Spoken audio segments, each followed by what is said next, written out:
Béatrice Santet, bonjour. Bonjour. Vous êtes là en tant que maire et présidente aussi de la Comcom. Avant d'aborder les différents investissements et les vœux que vous avez proposés à la population dernièrement, je voudrais qu'on revienne un peu sur la politique de notre pays.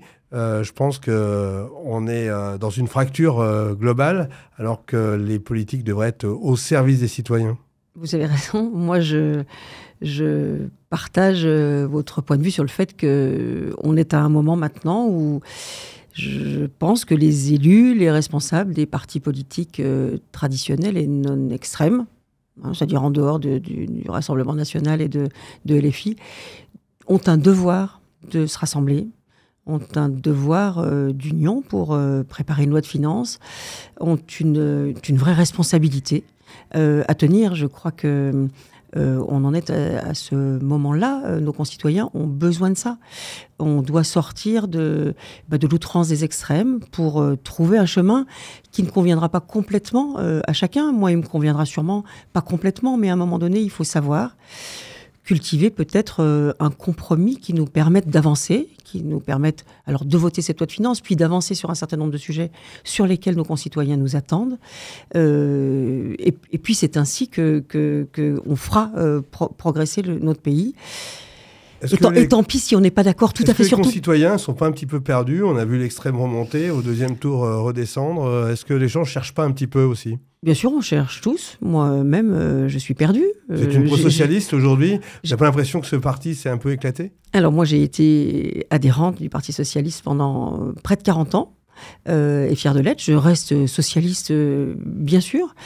Plus adhérente à ce parti qui, à mon avis, est allé trop loin avec la France insoumise et a perdu, notre parti a perdu, à mon sens, à moi, un peu ses repères. Les choses sont manifestement, en ce moment, en train de revenir peut-être un petit peu avec le nouveau gouvernement. Moi, je souhaite vraiment... Un Bayrou peut sauver les choses ? Si c'est lui, tant mieux. Ça n'a pas forcément été... Ce ne sera pas que lui. Voilà. Je crois qu'il a fait un gouvernement... Il a tenté de faire un gouvernement un peu ouvert.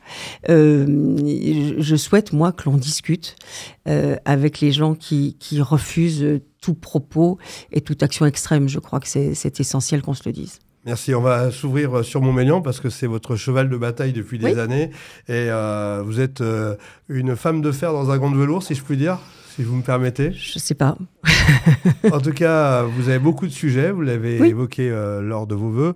La fermeture de la cuisine centrale, c'est quelque chose qui vous a touché à la fois pour les emplois et puis aussi pour le service que ça représente. Oui, c'est un sujet qui a touché le conseil municipal de Montmélian. Ça a été difficile de prendre cette décision de fermer la cuisine centrale. C'est un service qui à la fois faisait des repas pour nos enfants des écoles, pour le portage de repas à domicile, mais aussi pour alimenter, sans jeu de mots, un restaurant public depuis des années et des années. C'est une solution intermédiaire. Pour le moment, c'était une solution inévitable compte tenu du déficit qui s'élevait à plus de 200 000 euros ces 2 dernières années, deux années consécutives à moins 200 000 euros. C'est pas pensable qu'on continue sur cette ligne-là. On a donc pris une décision assez ferme d'une fermeture pour l'instant définitive. Ce qu'on n'abandonne pas, c'est l'idée d'une restauration collective publique. C'est l'idée, bien sûr, de travailler comme on l'avait imaginé avec des producteurs locaux, avec des produits bio, avec pour une alimentation saine et de qualité. On va travailler pour nos enfants avec une société qui s'appelle Les Trois et qui respecte ces valeurs-là. Ça nous convient bien pour les années qui viennent. Mais avec la communauté de communes, et avec certaines communes de la communauté, on n'abandonne pas l'idée d'une restauration collective publique dans les années qui viennent. 100 repas par jour, il faut le dire quand même. C'est plusieurs centaines de repas par jour, dont 100 repas, effectivement, dans notre restaurant, le Lourmarin. Allez, on parle des investissements. C'est quoi le montant des investissements en 2024 pour Montmélian ? En 2024, pour Montmélian, ça a été... alors, les investissements directs, parce que c'est ce qui compte. C'est ce qui compte, c'est pas loin de 2 millions d'euros. On a notamment fini un certain nombre de chantiers en 2024. L'école de Jean Moulin, par exemple ? L'école Jean Moulin, où on a fini les travaux d'isolation extérieure. C'est ça aussi notre ADN, c'est de faire de gros travaux sur l'isolation thermique des bâtiments, parce que... le Rhône aussi ? Le Boulodrome, où on a fait aussi des travaux qui ont un intérêt en matière de développement durable. Non seulement on a changé la toiture, mais on a installé des panneaux photovoltaïques sur le toit qui nous permettent d'autoconsommer l'électricité, sur le Boulodrome bien sûr, mais aussi sur les bâtiments voisins.